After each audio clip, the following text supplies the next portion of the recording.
스스로 완전한 깨달음을 얻으신 부처님께 예경을 하겠습니다. 나모 타사 바가와토 아라하토 삼마 삼부타사 나모 타사 바가와토 아라하토 삼마 삼부타사 나모 타사 바가와토 아라하토 삼마 삼부타사. 예, 오늘 음력 4월 보름 부타께서 탄생하신 날,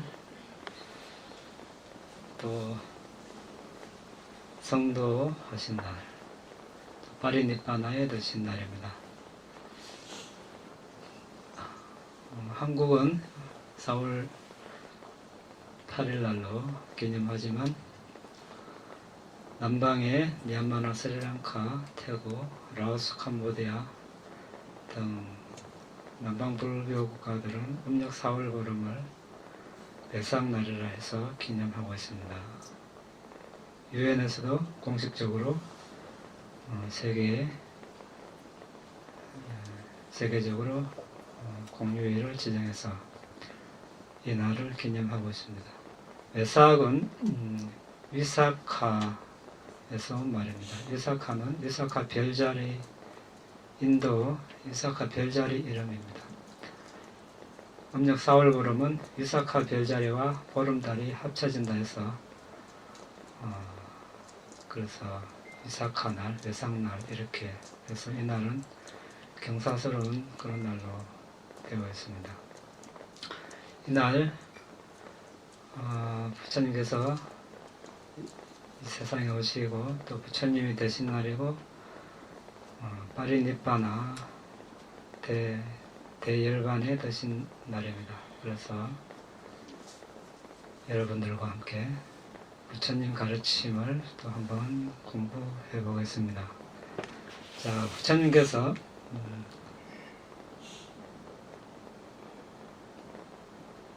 의도가 업이라고 하셨습니다.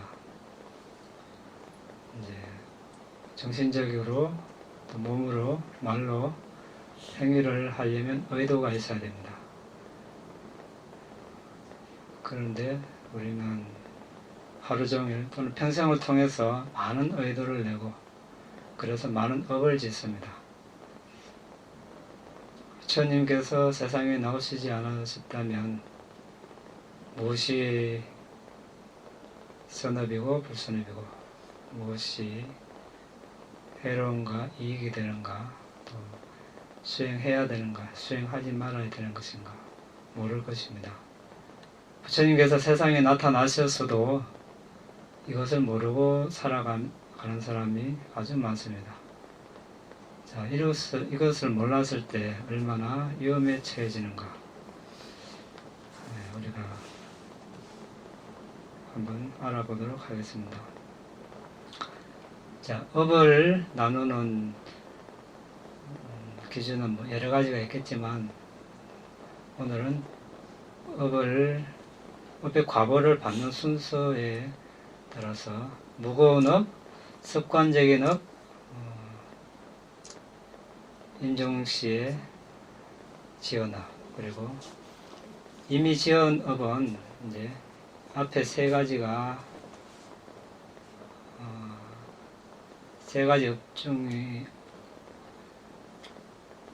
업이 없으면 오랜 전생, 현생을 통해서 이미 지었던 업 중에서 무작위로 선업, 불선업 중에서 무작위로 하나가 탁 나타납니다. 그것을 말하는 것이고. 그런데 무거운 업도 여러 가지가 있겠지만 그 중에서 무거운 업이 많다면 여러 가지라면 가장 강력한 무거운 업이 우선순위로 무르익습니다.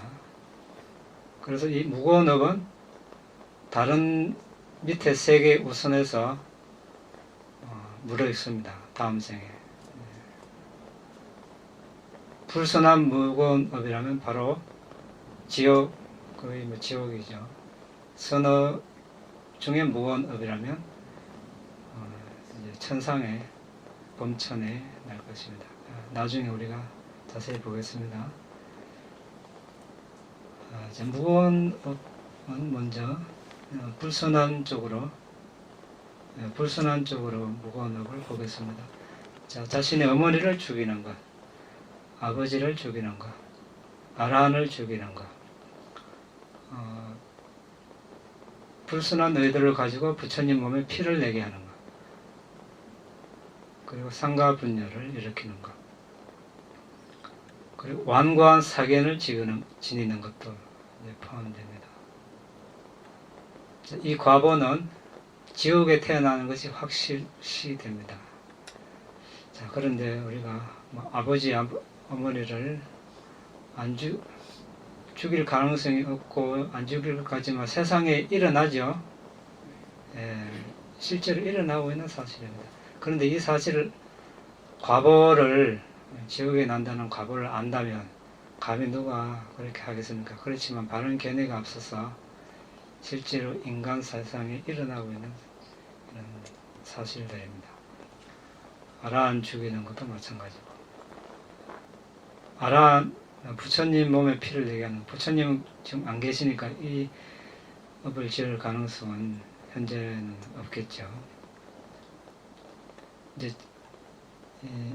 어머니를 죽이고 아버지를 죽이고 아란을 죽이고 부처님 몸에 피를 내게 하는 그런 불순한 의도를 가지고 부처님 몸에 피를 내게 하는 것, 그리고 상가분열을 일으키면 이제 죽음과 동시에 지옥에 나는 것입니다. 하지만 6번째, 완고한 사견을 지니는 것은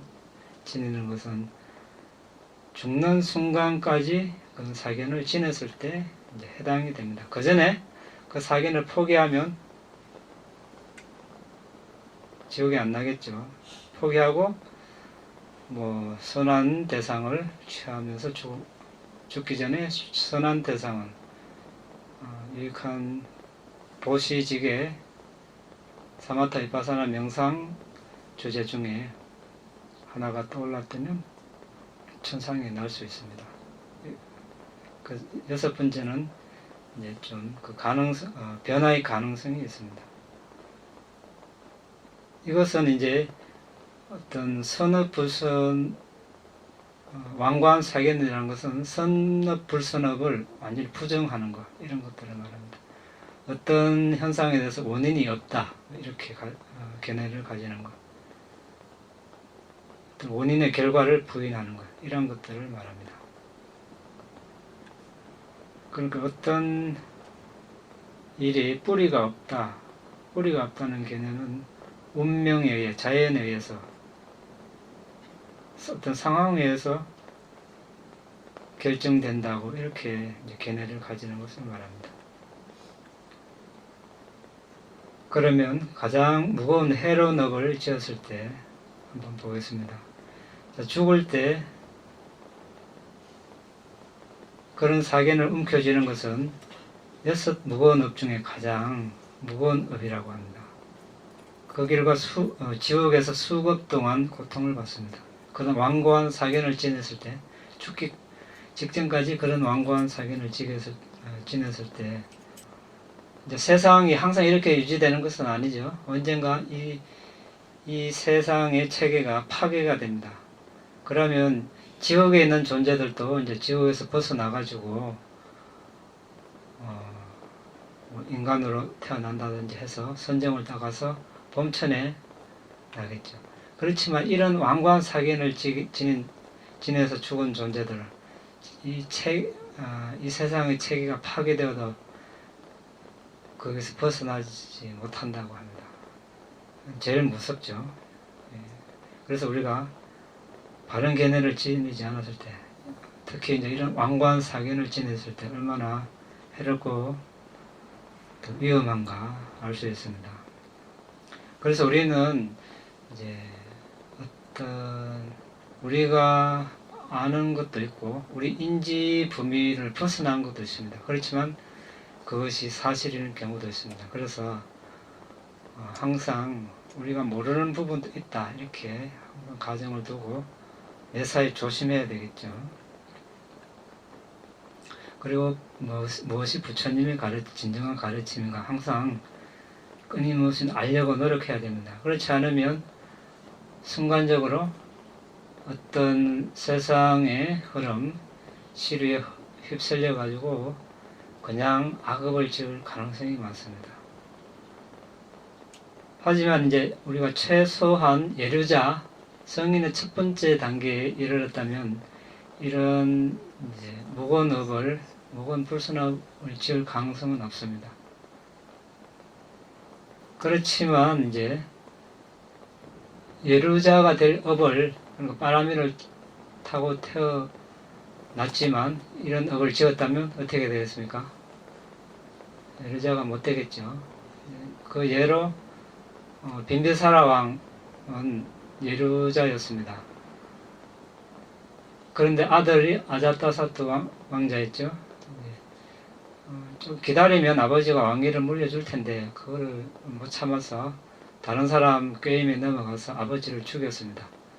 바라미를 예류도가를 얻을 바라미를 받고 태어났지만 아버지를 죽이는 바람에 이제 지옥에 태어날 그런 운명이 되어버렸습니다. 자, 바른 견해를 갖지 못하니까 이런 일이 일어나는 것입니다. 그런데 이제 아버지를 죽이고 이 왕자는 이제 밤잠을 못 이뤘죠. 그 과보로 살아있을 때부터 이제 과보가 나타난 거죠. 죽으면 바로 이제 지옥인데 살아있을 때부터 그런 과보가 나타납니다. 그런데 또 부처님께 아주 강력한 신심을 이제 가지게 되었습니다. 그래서 부처님을 찾아뵙고 사문과경이라는 법문을 듣고 부다다마 상가에 최고의 신심을 가지게 됐습니다. 그래서 잠은 잘 수 있는 그런 이제 환경으로 바뀌게 됐습니다. 그리고 지옥에 몇 급을 수백만 년 이렇게 있어야 될 업인데 6만 년으로 줄어들었다고 했죠. 그래서 이것은 우리가 같은 업을 지어도 현재 우리가 어떻게 하느냐에 따라서 지난번 우리 4월 초팔 법문 때 이야기했죠. 수단의 성취 뭐라고 했습니까? 수단의 성취. 몸의 행위, 말의 행위, 정신적 행위 이것을 잘 단속하고 선업을 선한 말의 행위, 몸의 행위, 정신적 행위를 하는 것이 수단 성취라 그랬죠. 이렇게 해서 개정해를 닦으면 이제 그 업이 같은 그런 악업을 지었더라도 좀 약화될 수 있겠죠. 그래서 비구들이 이 왕은 파버렸다. 이 왕은 파멸했다. 아자타 사또 왕을 보고 하는 이야기입니다. 아버지를 죽였으니까. 뭘 파버렸습니까? 도가를 파버린 거예요. 도가를 이룰 그 바라미를 파버린 거예요. 비구들이 이 왕은 올바른 사람인 그의 아버지 목숨을 빼앗지 않았다면 바로 이 자리에서 순수하고 때묻지 않은 법의 눈이 일어났을 것이다. 이제 무거운 선업은 뭡니까? 현재에서 우리가 이제 선정에 드는 것을 볼 수 있습니다. 색계 1, 2, 3, 4선정, 무색계 1, 2, 3, 4선정 해서 총 8개라 해서 8정덕, 8선정 이렇게 이야기하죠. 이것이 선업적으로 무거운 업이 되겠습니다. 이것도 이제 조건이 있습니다. 현재 선정을 닦았지만 죽기 직전까지 유지해야 된다는 조건이 있습니다. 죽기 직전까지 선정을 유지하지 못하면 이제 상황은 달라지겠죠. 선정을 닦다가 죽음 직전에 힘이 떨어져서 집중력이 약해져서 근접사매로 떨어지면 그래도 천상은 천상이나 인간계에 나올 수 있습니다. 범천에는 나지 못해도 이제 그런데 이제 이것도 이제 마음을 잘 이렇게 조절할 수 있는 것. 이제 다시 말하면 우리가 선정을 닦을 때 1선정에서 2선정 넘어갈 때 자유자재를 하죠. 2선정에서 3선정 넘어갈 때. 네, 원할 때마다 선정에 들어가고 원하는 만큼 머물러 있고 원할 때 출정하고 또 전향을 하고 이런 것들. 근데 이제 부처님께서 나타나기 전에는 사람들 그때도 이런 8선정을 닦았습니다. 뭐 7선정, 뭐 6선정, 5선정, 4선정. 그런데 무조건 이제 자기가 닦은 가장 높은 뭐 7선정까지 닦았다면 거기에서 이제 그것이 최고인 줄 알았죠. 8선정이면 8선정. 그런데 우리가 범천 무색계에 나면은 색계에는 눈의 기능, 귀의 기능이 있죠. 그런데 무색계는 말 그대로 색은 물질이니까 무색, 물질이 아니라는 거죠. 비물질, 정신만 있습니다. 색수상행식에서 수상행식만 있습니다. 그러면은 부처님께서 세상에 나타나셔도 보고 들을 수가 없겠죠. 그래서 부처님께서 깨달음을 얻으시고 옛날에 한때 서성이었던 알라라칼라마, 우타카라마부터 이런 사람들에게 법을 설하려고 했지만 이미 무색계에 태어나서 법을 설할 수 없었습니다. 이제 색계 범천에 나면 이제 눈, 귀 기능이 있기 때문에 법을 보고 부처님을 뵙고 또 법을 들을 수 있습니다. 그래서 이제 이런 자유자재를 잘 할 수 있었을 때 우리가 죽기 직전에 선택할 수 있겠죠. 무색계에 날 것인가, 색계에 날 것인가, 색계도 초선천에 날 것인가, 사선천에 날 것인가 이렇게 정할 수 있습니다.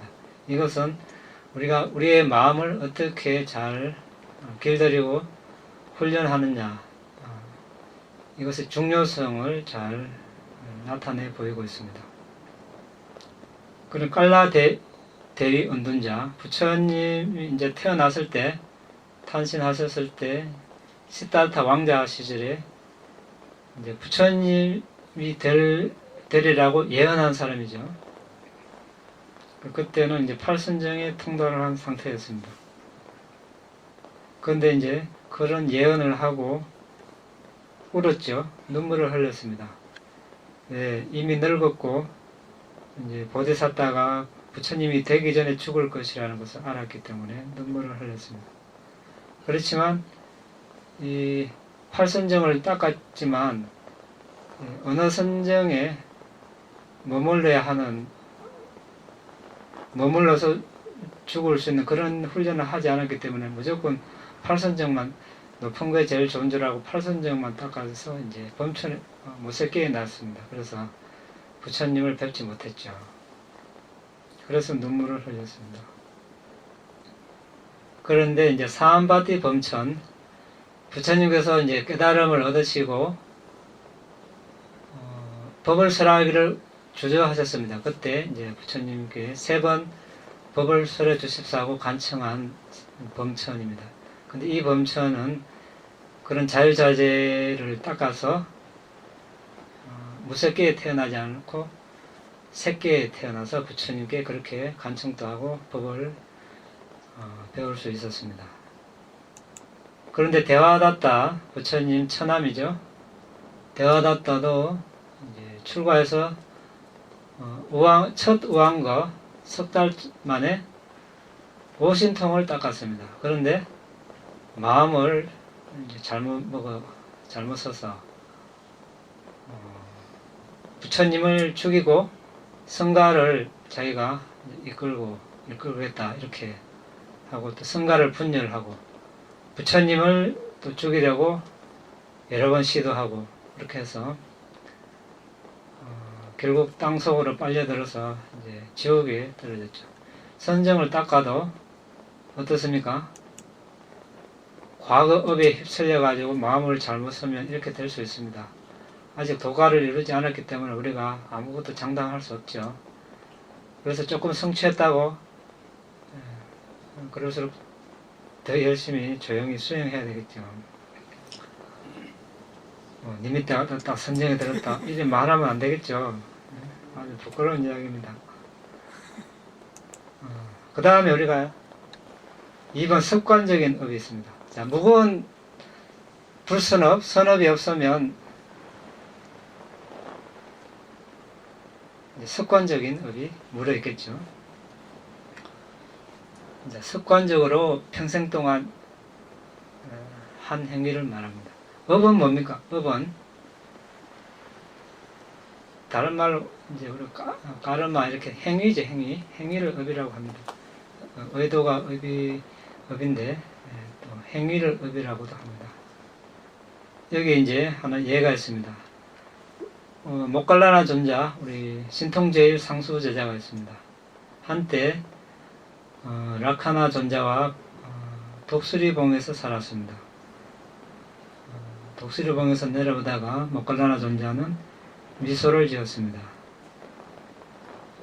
왜 미소를 지었느냐고 라카나 존자가 물어보니까 부처님이 계시면 그 앞에서 다시 질문을 해달라 이렇게 요청을 했습니다. 그래서 부처님을 뵙고 그때 다시 질문을 했습니다.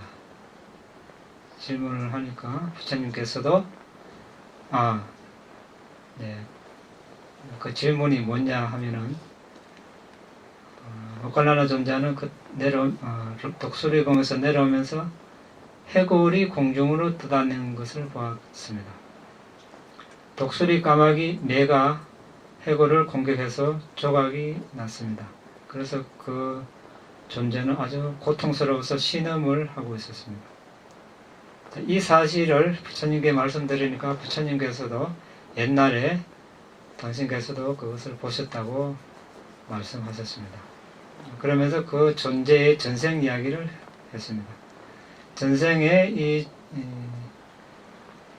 해골은 인도의 라자가의 도살자였다고 했습니다. 도살자는 뭡니까? 소나 돼지 죽여서 이제 고기를 죽이는 사람이죠. 죽이고 이렇게 이제 고기를 파는 사람입니다. 그래서 이제 어디에 났습니까? 지옥에 났겠죠.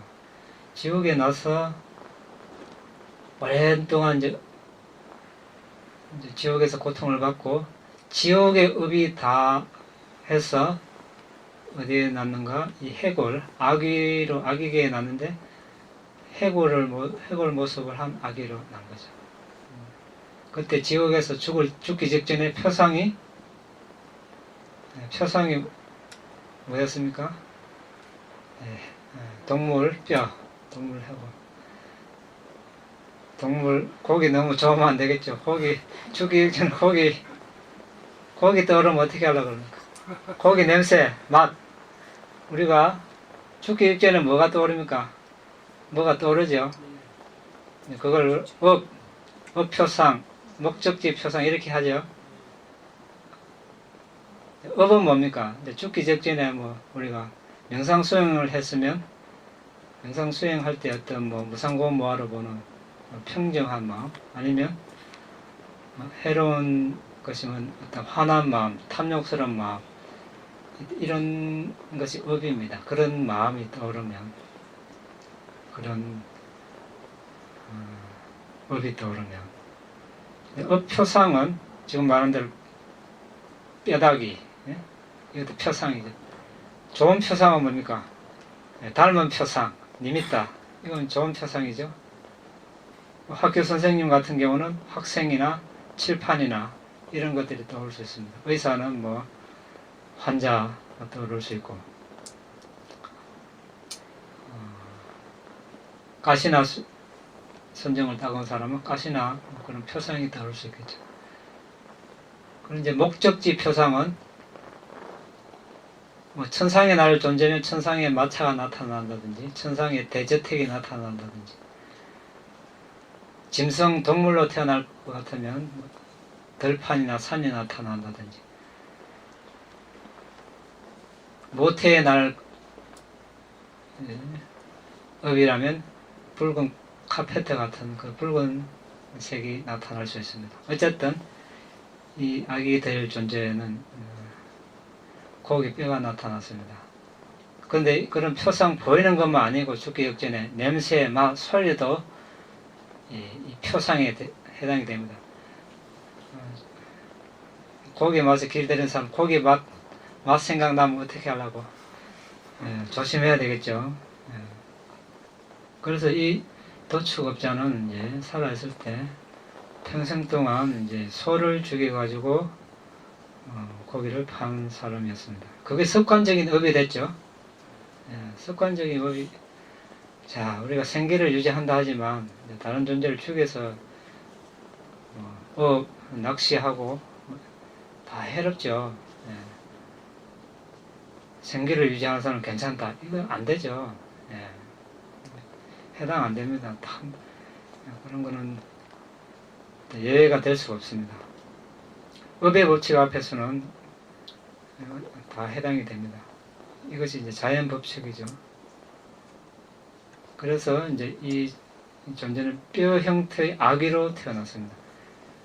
그래서 까마귀나 매나 이런 독수리가 그 먹인 줄 알고 계속 그 뼈다귀를 쪼아서 또 조각내고 그래서 고통을 받았습니다.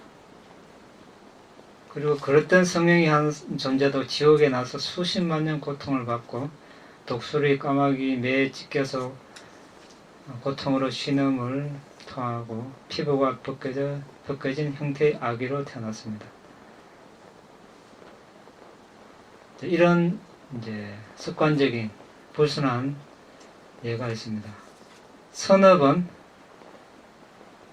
부처님 당시 단미가 거사가 있었습니다. 평생 붓다와 상가에 보시하는 것이 이 사람의 습관적인 업이었습니다. 그러니까 죽기 직전에 어떻게 됐습니까? 천상에 6개의 6천상이 있는데 그 6천상에서 각각 마차를 보내가지고 서로 모셔가려고 그래서 도솔천에 태어났습니다. 자, 죽음 근접의 한 업 한번 보겠습니다. 그런데 우리가 습관적인 선업, 우리는 어떻게 되겠습니까? 어떤 습관적인 선업을 지어야 됩니까?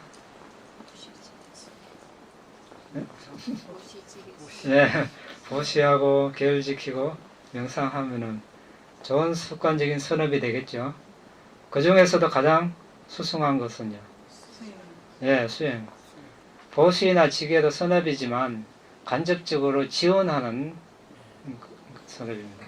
실제 수행을 하지 않으면 계속 태어나는 것만. 계속 그런데 계속 선체에만 태어나면 다행이지만 우리가 오랜 전생을 살면서 선업만 지는 것이 아니죠. 갑자기 어느 순간에 불선업에 무르익으면 지옥에도 나야 되니까 계속 태어나면 언젠가는 사학도에 태어나는 그런 위험을 감수하고 있는 거죠.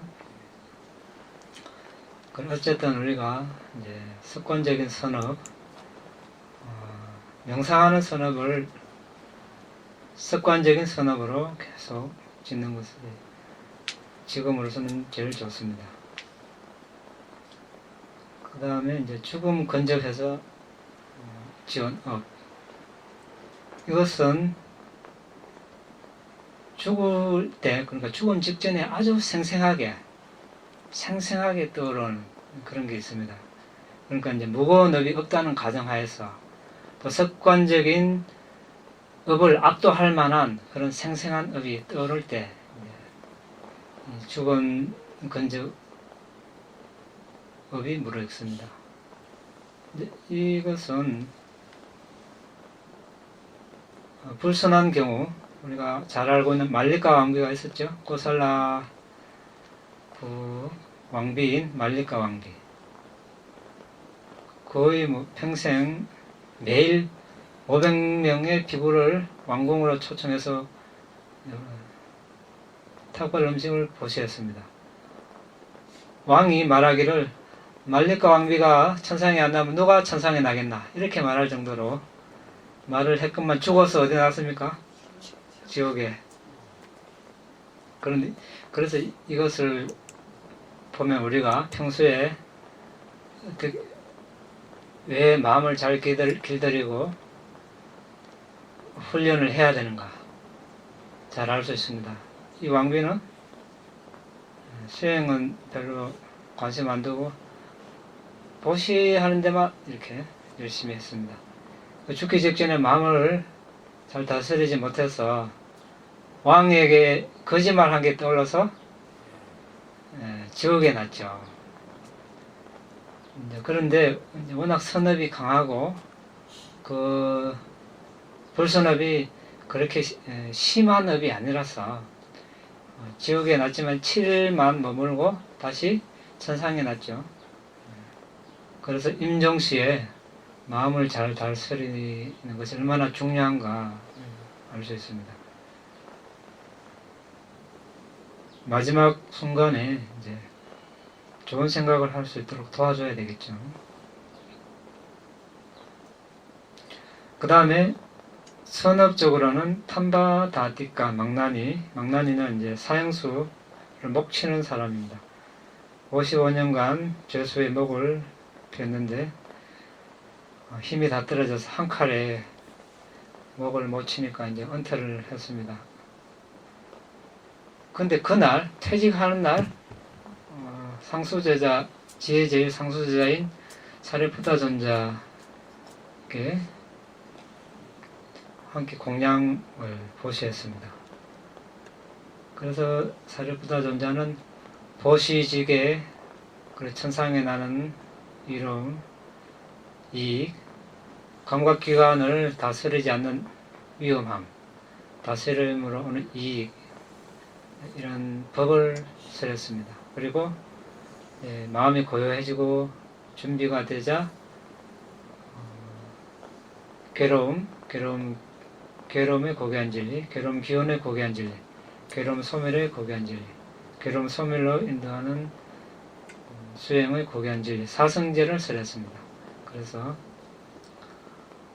상카라에 대한 평정지혜, 조건지어지은 법에 대한 평정의 지혜까지 닦게 되었습니다. 그런데 사리푸타 존자를 배웅하고 돌아오는 길에 소의 탈을 한 악마의 뿔에 받쳐 죽었다고 했죠. 근데 죽기 직전에 이제 사리푸타 존자로부터 들은 법문이 생각나서 도솔천에 태어났습니다. 근데 우리가 이제 오해할 수도 있겠죠. 뭐 평생 사람 죽이고 천상에 나고 아주 특수한 경우라고 봐야 되죠. 아마 과거에 바람이가 많았다고 볼 수도 있습니다. 평생 사형수 목을 친 사람이 수행할 시간도 없었는데 어떻게 한순간에 상카라에 대한 평정의 지혜를 닦았는가. 이것은 이제 전생에 원인이 있다고 봐야 되겠죠. 그런데 이제 우리는 오해를 하지 말아야 됩니다. 평생 불선업을 짓고 죽기 직전에 좋은 생각을 할 수 있다는 오해를 하지 말아야 된다는 것이죠. 자, 지진이나 해일, 어떤 사고, 대참사로 죽으면 어떻습니까? 죽는구나, 이렇게 두려움이 일어나겠죠. 두려운 생각을 가지고 죽으면 또 사학도에 태어납니다. 왜? 두려움이 일어난다는 것은 성냄이 있다는 것이거든요. 성냄이 원인이 돼서 두려움이 일어납니다. 그래서 이런 사고가 일어나고 지진이 일어나고 해일이 일어날 때 우리의 마음을 통제하고 다스리기 힘듭니다. 그리고 암에 걸린다든지 고통스러운 병에 걸려서 죽는다면, 또 의사가 다량의 약을 투여한다면, 항암제나 이런 거, 우리 마음을 다스리기 힘들겠죠. 또 마음을 다스리는 수행은 하지 않고 감각적 쾌락만 쫓아다닌다면 마음을 다스릴 수 없습니다. 또 우리 아들, 딸 아름답다, 우리 남편, 아내 아름답다, 이런 생각하면 이거 탐심이 일어날 수 있습니다. 우리 집이 좋다, 우리 차가 좋다, 우리 정원이 좋다, 이거 탐욕과 어리석음이 함께한 마음입니다. 현명하지 못한 주의력에 기초한 왜곡된 지각이라고 합니다. 현명하지 못한 주의력으로 그런 대상을 습관적으로 본다면 죽을 때 어떻습니까? 죽을 때 떠오르겠죠. 우리 자, 평생 내 이러다 떠오르면 어떻게 하려고 합니까? 개로 태어날 겁니까? 고양이로 태어나려고 애착을 가지면 안 되겠죠. 습관적인 업이 이렇게 무섭습니다. 한때 마카사파 존자 아시죠? 대가섭 존자, 평생 동굴에만 사신 분이죠. 동굴에 살고 탁발 달리고 가사 환불로 이렇게 평생 오줌을 약으로 다른 약은 그때 다른 약이 있었겠습니까?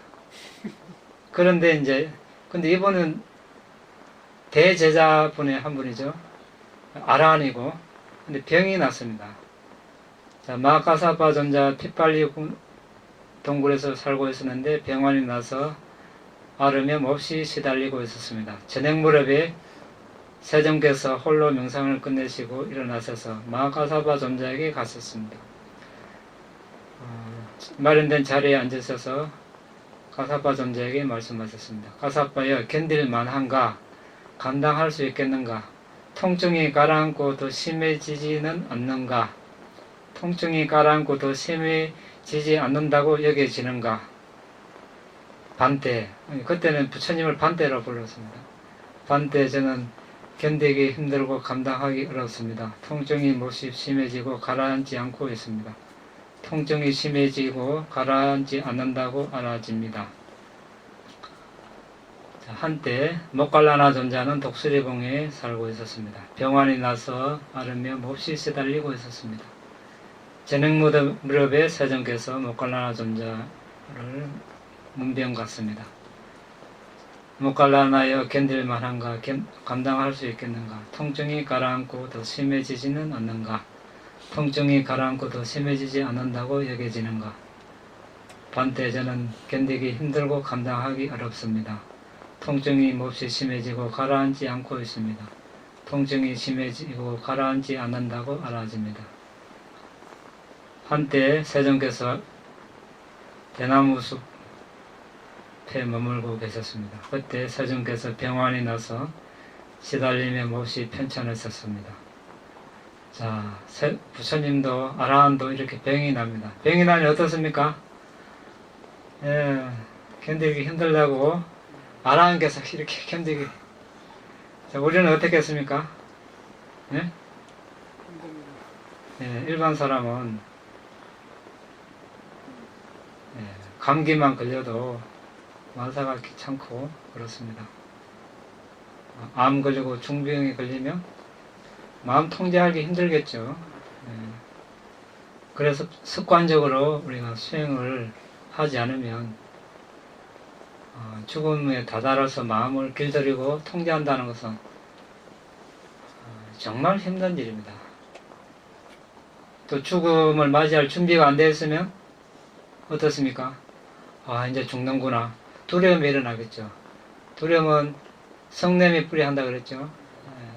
탐진지, 성냄, 이게 다 불선업, 불선업이 떠오르면 사학도에 태어납니다. 자, 우리가 어떻게 살아야 할 것인가에 대해서 알아보려고 오늘 외상날을 맞이해서 우리가 이야기하고 있습니다. 우리가 불자로서 어떻게 일상생활에서 불선업을 최소로 줄이고 습관적인 선업을 잘 지을 것인가, 우리 함께 지금 생각해보는 시간을 가지고 있습니다. 그리고 이제 평소에 성향이 만족과 인내를 하지 못하면 어떻습니까? 죽을 때도 불평하고 죽겠죠. 맞습니까? 인내하지 못하고. 그러면 이게 불선업이잖아요. 평소에 우리가 마음을 어떻게 써야 되겠습니까? 네. 각자 한번 생각해 보십시오. 평소에 내가 습관적으로 불평하고 인내하지 못하면, 아이고, 내가 왜 정도다, 뭐 때문에 죽어야 되나? 이 침상은 왜 이렇게 딱딱하나? 이렇게 불평하고 죽으면, 예? 또 누군가에 대해서 원한을 품고 죽으면, 원한 품을 수 있겠죠. 우리가 살아가는 이상, 아란이 아니고 성인이 아닌 이상, 그것이 이제 또 죽음 직전까지 따라와서 떠오르면 이것도 불선업이죠. 또 과거에 악행을 한 후회가 떠오르면, 또 선행을 할 기회가 있었는데 그게 또 후회, 어쨌든 후회는 불선업이죠. 해로운 겁니다. 또 이것이 떠올라도 또 해롭습니다. 이제 성냄과 어리석음이 불이한 거죠. 죽으면 어떻게 될까? 죽음 후에 어떤 일이 일어날까? 이것도 혼란스럽게 죽으면 이것도 어리석음에 불이한 거니까 역시 또 사학도에 태어납니다. 그래서 어떻게 해야 됩니까? 네, 선업을 지어야 되겠죠. 네, 선업이 뭡니까? 우리가 십선업, 아마 작년 외삭 때 부처님 오신 날도 우리가 이야기한 것 같은데, 몸으로, 말로, 정신적으로 있죠? 살생도둑질, 그릇된 성행위 하지 않는 것, 몸으로 하는 이 불선업을 하지 말고, 마고 기여 양설하고, 네, 네, 또 거짓말, 중상모략, 거친 말, 쓸데없는 말, 탐진치. 수행체에서 너무 수행하러 와서 말 많이 하면 안 되겠죠. 수행에 도움되는 말도 최소로 해야 되겠습니다. 그리고 정신적으로 탐욕, 악의를 품는 것, 사견을 지니는 것, 이런 업을 짓지 말아야 됩니다. 여기서 사견은 이제 대표적으로 업과 업의 결과에 대한 법칙, 여기에 대한 믿음, 여기에 대한 바른 견해를 가지는 거죠. 보시를 하면 보시의 과보가 있다. 부모님을 잘 모시면 그에 대한 과보가 있다. 이런 것들. 선행을 하면 선한 과보를 받는다. 악행을 하면 악한 과보를 받는다. 물론 이제 윗바사나 할 때는 조금 이제 의미가 달라지겠죠. 사성제에 대한 바른 이해, 이것이 이제 사성제 입장에서 보면 이제 바른 견해가 되겠습니다. 일반적인 입장에서는 업의 법칙에 대한 바른 견해가 되겠습니다. 그래서 오늘 이제 부처님께서 탄생하시고 부처님이 되시고 파리니빠나에 드신 날을 맞이해서 우리가 어떻게 하면 부처님께서 설하신 그 가르침을 최대한으로 이렇게 공부하고 또 실천할 수 있을까, 여기에 대해서 생각해보는 그런 시간을 가지고자 여러분들과 함께 업에 대해서 간략하게 이야기를 해봤습니다. 그러면 앞으로 우리가 이제 남은 생을 어떻게 살아야 할 것인가에 대한 그 해답은 이제 여러분 스스로 잘 알겠죠? 해답을 구했습니까? 네. 예. 하나 신뢰 더. 예. 이제 보시하고 계율 지키고 사마타 비파사나 수행하는 것. 이것이 이제 우리 인간으로 태어나서 지을 수 있는 큰 선업입니다. 예. 이제 그래서 이제 그 공덕의 토대 이런 선업을 하는데 공덕 토대 보시지계 명상 이런 관점에서 보면 보시는 실제 보시를 하는 것 공덕이죠. 그리고 이제 보시를 하고 사도 함께 기뻐하는 것 이것도 보시에 들고 보시 공덕을 나누는 것 이렇게 그리고 이제 계율을 지키는 것 또 어른이나 공경해야 할 분을 공경하는 것 그리고 다른 사람이 선업을 할 때 같이 도와서 그 선업을 완성하는 것 이것은 이제 이 세 가지는 지계에 들어가고 그리고 법문을 하고 법문을 듣고 또 실제 명상 수행을 하고 또 바른 견해를 가지는 것 이것은 이제 명상에 들게 됩니다. 그래서 이런 것들이 우리가 사람으로서 태어나서 살아가면서 할 수 있는 선업입니다. 질문 있으면 하시기 바랍니다. 예. 말씀하세요. 공무관업 중에서 5번째 사례가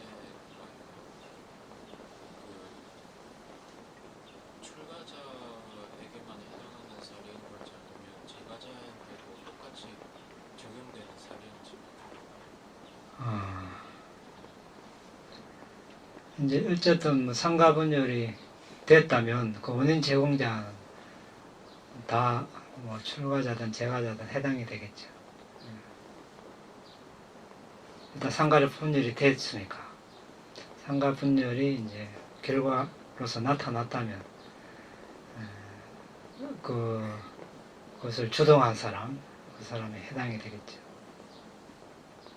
그러면 이런 경우는 상가 분열된 게 맞는가지 봐주시겠습니까?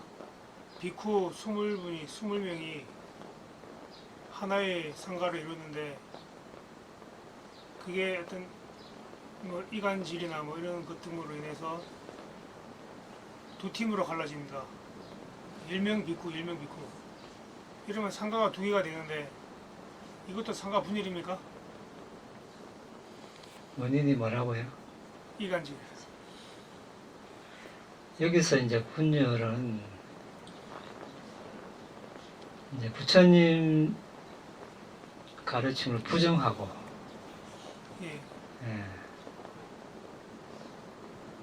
화합상가를 깨트리는 것. 그 이제 상가가 분열되려면은 이제 여러 가지 그런 조건이 필요합니다. 잠깐만. 좀 찾아보면 나중에 이야기하고 다른 질문부터 있으면. 네. 임종시에 받는 아, 이외에 예. 하나 안 했네. 아니 그런 말고 예. 임종시에 받는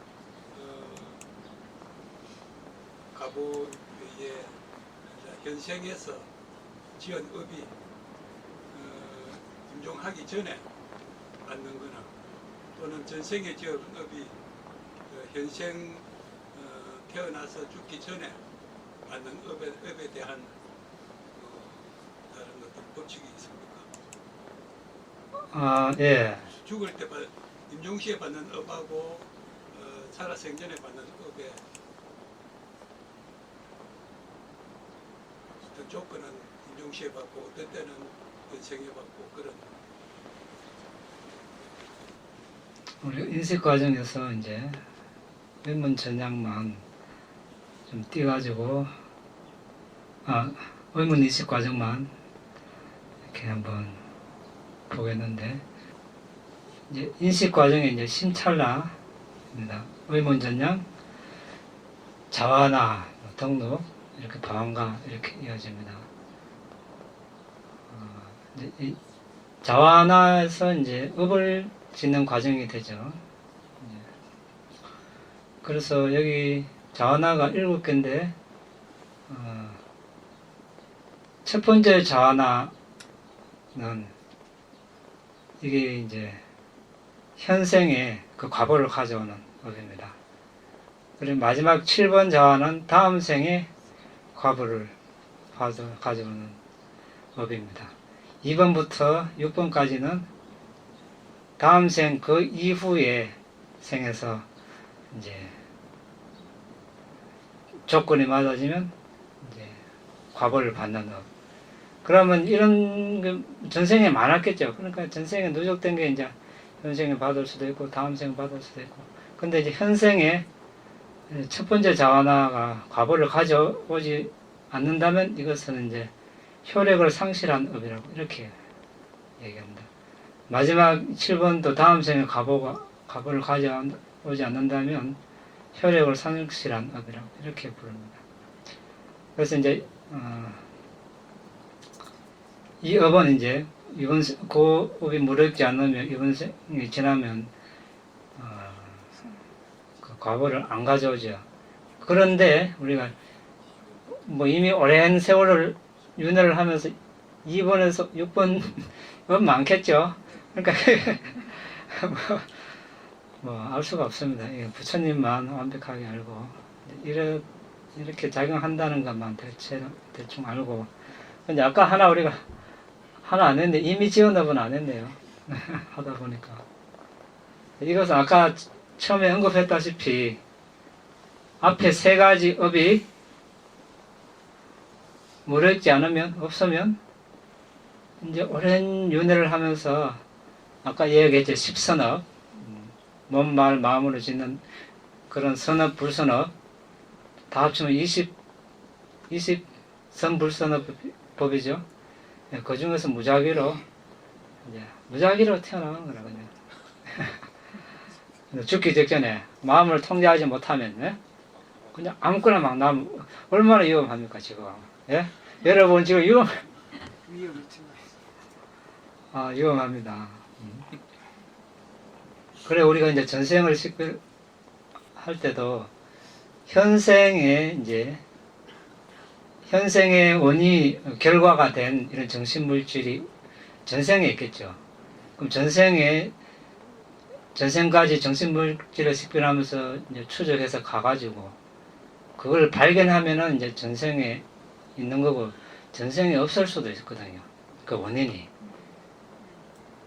그러면 그 이전 전생이 될 수 있겠죠. 그러니까 확실한 어떤 다음 생을 만들 그런 생산업이 확실한 그런 업이 없을 수도 있어요. 그러면 전생에 아무거나 막 튀어나와가지고 이렇게 다음 생을 결정해버리는 거예요. 그러면 저희들이 생로병사는 어쩔 수 없는 과정으로 가고 있는데 네. 그 죽음은 다 받아들이는데 죽음으로 가는 과정이 두렵잖아요. 만약에 병으로 온다는 네. 그 두렵다는 마음 자체가 그러면 과거의 마음도 있을 수도 있고 현재의 마음도 있을 수가 있다는 네. 잠재된 다 포함되어 있겠죠. 우리가 이제 불환자 그러니까 이상이 되지 않은 이상 성냄은 다 가지고 있는 거거든요. 성냄과 어리석음, 탐욕, 성냄, 어리석음. 그럼 이제 성냄이 두려움이 있다는 것은 성냄이 있다는 거거든요. 그래서 그것이 오랜 전생을 윤회를 하면서 쌓이고 현생에도 또 보태질 수도 있고. 그래서 우리가 사보호 명상 나나다사나 다 읽어봤습니까? 거기 사보호 명상 있죠. 거기 죽음 명상 있죠. 매일매일 해야 됩니다.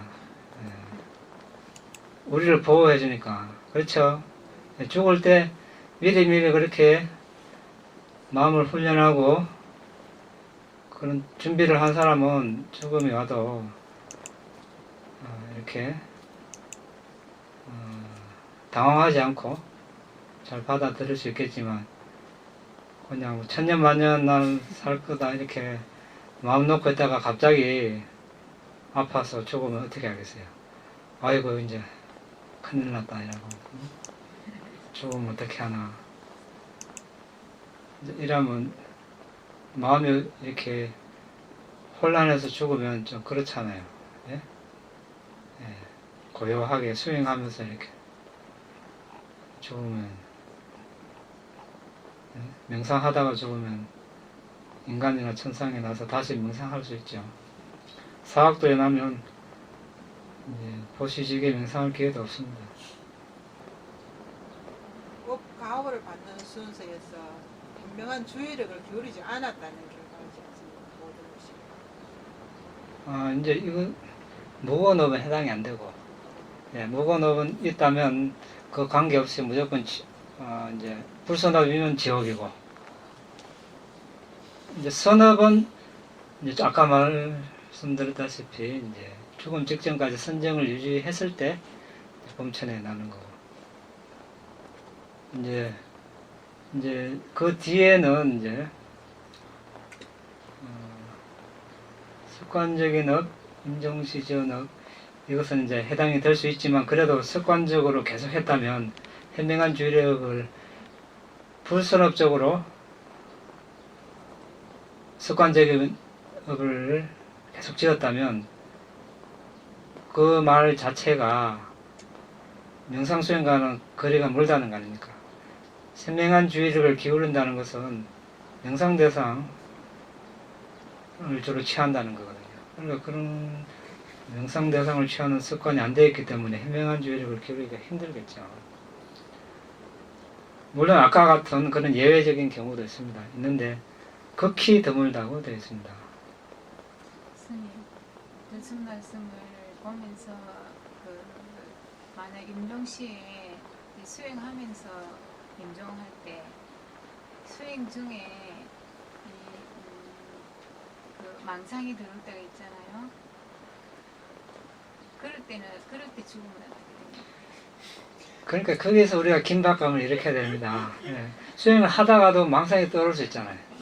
그게 얼마나 마음은 순식간에 변하고 그러니까 수행을 하더라도 아까 선정에 든 상태에서도 본삼에서 이렇게 미끄러질 수도 있고 그 경우는 좀 덜하겠죠. 미끄러져도 근접삼례 여전히 있다면 탈문 표산을 유지한다면 괜찮은데 그렇지 않은 경우는 선불선에서 왔다 갔다 하면 아주 그것도 위험하니까 그래서 우리가 위험하다는 겁니다. 걔네들 정신줄 갖고 계속 일어나니까 예. 말려갖고. 한테 그게 지금 예. 제가 죽기 전에 스님 법문 듣는 기억을 떠올리는 것을 마지막 대상으로 삼고 죽으면은 예. 선체에 난다고 하시겠는데 그게 법문 내용이 떠오르는 거 하고 그냥 법문의 어떤 환경 분위기 떠오르는 거 하고 뒤에 꽃이 놓여 있고 칠판이 있고 반대 앉아 계시고 그냥 이런 이미지가 떠오르는 거 하고 실질적으로 이런 업에 대한 뭐 말씀하시고 법문 내용이 떠오르는 거 하고 이게 좀 틀리지 않을까요? 이제 그래서 이제 업과 업의 표상 예를 들어서 이제 법문 환경 이런 게 또는 표상이라 표상이라 할 수 있겠죠. 그리고 이제 거기서 법문을 들으면서 오는 마음에 이제 어떤 평정심을 가졌다. 이때는 업이 되겠죠. 우리 업 표상, 목적지, 태어나골 표상 이렇게 가를 때, 나눌 때 그렇게 나누는 거. 여기서 이제 아까 상가 분쟁이라는 말을 쓸 때, 그러니까 이것은 법이다, 이것은 법이 아니다, 이것은 율이다, 이것은 율이 아니다, 이것은 열애께서 설하셨다, 이것은 열애께서 설하지 않으셨다. 이것은 여러께서 정기적으로 수행하셨다. 이것은 여러께서 정기적으로 수행하지 않으셨다. 이것은 여러께서 제정하셨다. 여러께서 제정하지 않으셨다. 이것은 범계다. 이것은 범계가 아니다. 이것은 가벼운 범계다. 이것은 무거운 범계다. 이것은 나머지를 남기는 범계다. 이것은 나머지를 남기지 않는 범계다. 이것은 심각한 범계다. 이것은 심각하지 않은 범계다. 다툼, 언쟁, 논쟁, 분쟁, 이견, 반대 의견, 적대적인 말, 여기에 대한 여기에 기초한 독설, 이것을 이제 분쟁, 분열을 일으키는 원인, 이런 것들을 이야기하거든요. 질문, 그런 질문이 다툼, 언쟁, 분쟁, 상가를 갈라서게 하고 분열을 일으킬지 어떨지, 그 대답이 첫 4개의 질문의 예이고 5번째 대답이 아니오라면 즉 토론이 다툼으로 이끌지 않을 것이다.